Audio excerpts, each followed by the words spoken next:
This is 3FM. I suppose the core of what I'm going to say in terms of policy in my manifesto is the overall outlook of the Isle of Man. At the moment, we are on a political direction, and that political direction is to do with low taxation jurisdictions.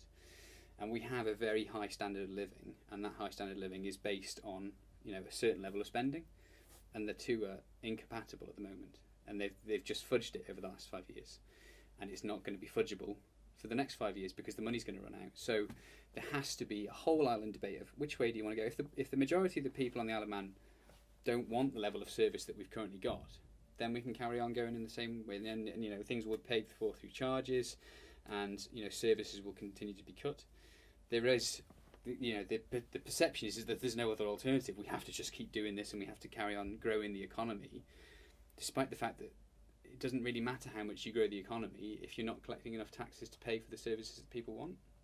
So there are other alternatives. At the moment, they're not being discussed. I mean, to be honest with you, my strong feeling is that it should be up to the majority. If the majority want to change course, there are other options, and that's the main thing that I want to put on the table. I think if I do get in, I'd probably be one of the youngest, but I think that's something that we really do need to sort of hopefully try and get younger people to pay attention a bit more to what's going on, because people feel strongly about issues and they don't see a connection to how those issues come about. So it's getting that connection, getting people to see that if you can't get a doctor's appointment, there's a reason for that, and it's to do with politics. On the Isle of Man, there's a big problem, because nobody's, because you have this perception that it doesn't really matter who you vote for, it's not going to change anything. And to a certain extent, that's true, because the government is formed after the election. You can't vote for a policy. You can't vote to change a policy in the run up to the election. You're just voting for an individual. And so my perception is that the only way to change that is to try and change the system, so that people can actually say, well, I want to change the way that health services are provided. And there's a whole other series of questions that come off the back of that. But you can't deal with any of that at the moment on the Isle of Man, which is why people just think, oh, well, you look at a problem and you can't solve it, you just go, well, I can't solve that, and forget about it, which is dangerous, because then things can get worse. I've gone to sort of a slightly extreme position and said that I would put everything up for discussion and debate. I don't expect everybody to engage all the time, but I think hopefully people, will take an interest, because there are key issues that come up every now and then, like this, the issue with the health service at the moment. I think in terms of just putting up what's passing through Tynwald, that's not really too much of a challenge, because that happens anyway. The Tynwald Information Service, they put up everything that's going through Tynwald. People just aren't interested because they, so it's just a case of what I've hopefully will be able to do is translate some of that into a format that people can take a look at it and go, well, and hopefully sort of break it down a little bit and say, well, this complicated decision which led to this decision in Tynwald is going to mean this or this, and just break it down to a level where people can go, yeah, I agree with that, no, I don't agree with that, and that will inevitably help push policy in a certain direction for the Isle of Man. There's a perception problem, and it's to do with this issue of not having access to the way the government is run. And there's a perception that people get into this for the money, which I've dealt with, and there's a perception that people get into it and then ignore people.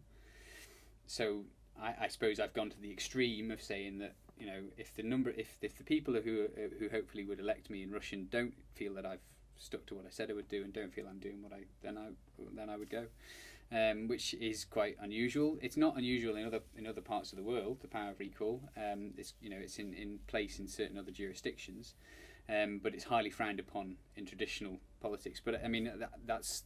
I'm not getting into this for a career. I'm getting into it because I want to try and do something. And if the people of Rushen feel that I'm not doing it, then I should go.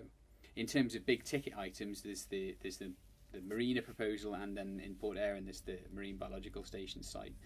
Now, in both of those fronts, it should really be up to the constituents what happens, because there's been some outline discussions about the marina, but how's it going to be paid for, and so on and so forth. But really, it should be down to the people of Port St Mary, especially on the marina front, and then the people of Port Erin on the marine biological station front, as to what actually happens. What do you want, and do you want the government to be involved, or do you want to go about it in a different way and look for commercial involvement? I feel I was incredibly lucky because I wasn't that brilliant at school, but I had the opportunity to go to university, and when I got to university, I did quite well.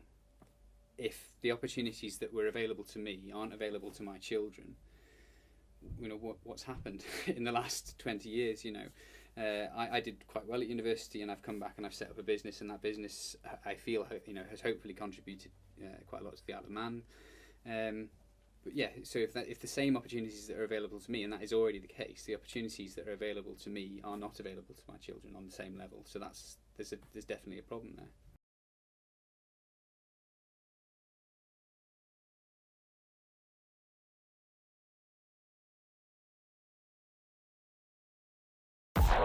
More music for the Isle of Man. 3FM.